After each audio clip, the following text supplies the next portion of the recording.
अस्सलाम वालेकुम my dear student, कैसे हैं बेटा आप लोग। बेटा उम्मीद करती हूँ कि हम लोगों ने जो पीछे वाला चैप्टर नंबर 5 जो है वो आप लोगों ने अच्छे से रिवाइज कर लिया होगा, उनके आंसर क्वेश्चन के निशान लगा लिए होंगे। ये बेटा हमारा चैप्टर नंबर जो है वो 6 स्टार्ट हो चुका है। चैप्टर नेम क्या है? प्रोग्रामिंग। ये बेटा इसी जो है वो चैप्टर में से हमारा जो प्रैक्टिकल होगा वो 3 जो है वो प्रैक्टिकल भी हम लोग इसी चैप्टर के अंदर जो है वो इंक्लूड है, वो हम लोग इंशाल्लाह जो है वो करेंगे। ये मोस्ट इम्पॉर्टेंट चैप्टर है आप लोगों का प्रोग्रामिंग।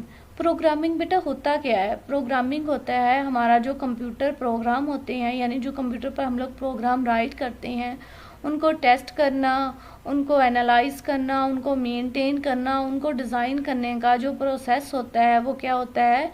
प्रोग्रामिंग होता है। बेटा हम लोग नेक्स्ट जो है वो इसकी रीडिंग से हमें आइडिया हो जाएगा कि प्रोग्रामिंग क्या होता है। फर्स्ट ऑफ ऑल इसका बेटा क्वेश्चन देख लीजिएगा। Explain the difference between programming and program. आपको पता है कि जब भी डिफरेंस की बात होती है तो सेंटर में सेपरेट लाइन जो है वो ड्रॉ करके सेपरेट बॉक्सेस में राइट किया जाता है, तो आप लोगों ने भी सेम ऐसे ही राइट करना है। अब है उन्होंने डिफरेंस किसका बताया हुआ है? प्रोग्रामिंग एंड जो है वो प्रोग्राम का। ये उन्होंने पैराग्राफ की सूरत में राइट किया हुआ है, लेकिन आप लोगों ने सेपरेट सेंटर में लाइन लगा के फिर इसको राइट करना है। रीडिंग कर लेते हैं बेटा। Programming is the art of writing instruction to tell a computer what to do. यानी प्रोग्रामिंग क्या है? जो है वो हदायत जो है वो राइट करने का एक जो है वो आर्ट है, जो किसको बताती है? कंप्यूटर को बताती है कि उसको करना क्या है। यानी कंप्यूटर को जो हदायत दी जाती है, जो इंस्ट्रक्शन राइट की जाती है वो क्या है? प्रोग्रामिंग है। A set of instruction is called a program. जो हदायत राइट कर लेते हैं उनका जो सेट बन जाता है वो क्या कहलाता है? प्रोग्राम। नेक्स्ट है बेटा हमारे पास the instruction are written in programming language में। जो हम लोग इंस्ट्रक्शन राइट करते हैं वो किस में राइट करते हैं? प्रोग्रामिंग लैंग्वेज में राइट करते हैं। ये आगे बेटा प्रोग्रामिंग लैंग्वेज के बारे में जो है वो बताया हुआ है कि प्रोग्रामिंग लैंग्वेज कौन कौन सी हो सकती हैं।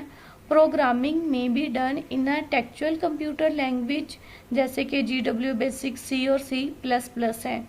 अच्छा बेटा टेक्चुअल जो है वो कंप्यूटर लैंग्वेज क्या होते हैं? ये टेक्स्ट बेसिस होती हैं, यानी इसमें टेक्स्ट बेस की बिहाफ पे हम लोग लर्न करते हैं। इसमें कौन कौन सी होती हैं? GW बेसिक, C और C++। ये बेटा MCQs के तौर पर भी याद रखिएगा कि उन्होंने पूछ सकते हैं कि टेक्चुअल प्रोग्रामिंग लैंग्वेज में कौन सी लैंग्वेज इंक्लूड है, तो आपको पता होना चाहिए कि ये वाली 3 लैंग्वेज जो है वो इंक्लूड है। आगे है बेटा और any visual language like Scratch, Logo और टर्टल, ठीक है, एक्सेट्रा। और जो है वो विजुअल लैंग्वेज कौन सी होती हैं? जिसमें ग्राफिकली रिप्रेजेंटेशन हो, यानी पिक्चर्स के ज़रिए जैसे गेम्स वगैरह होती हैं, वो हम लोग इन लैंग्वेज के थ्रू जो है वो लर्न जो है वो करते हैं। स्क्रैच, ये बेटा स्क्रैच का ही सॉफ्टवेयर है जो हम लोग इस चैप्टर में जो है वो डिस्कस करेंगे। इसमें गेम्स जो है वो मुख्तलिफ बनाई जा सकती हैं। तो क्वेश्चन देख लीजिएगा बेटा। इसमें क्या है? ये जो है वो फर्स्ट वाली लाइन और ये जो लास्ट वाला पैराग्राफ है ये प्रोग्रामिंग से रेलिवेंट है, और ये जो है वो सेट ऑफ इंस्ट्रक्शन से लेकर और ये लैंग्वेज तक ये बेटा प्रोग्रामिंग का जो है वो डिफरेंस है। यानी प्रोग्रामिंग और प्रोग्राम का डिफरेंस आप लोगों ने सेंटर में लाइन ड्रॉ करके फिर राइट करना है। ये बेटा आपका आज का क्वेश्चन था, इसको लर्न भी कीजिएगा और राइट भी। अपना ख्याल रखिएगा। अल्लाह हाफिज़।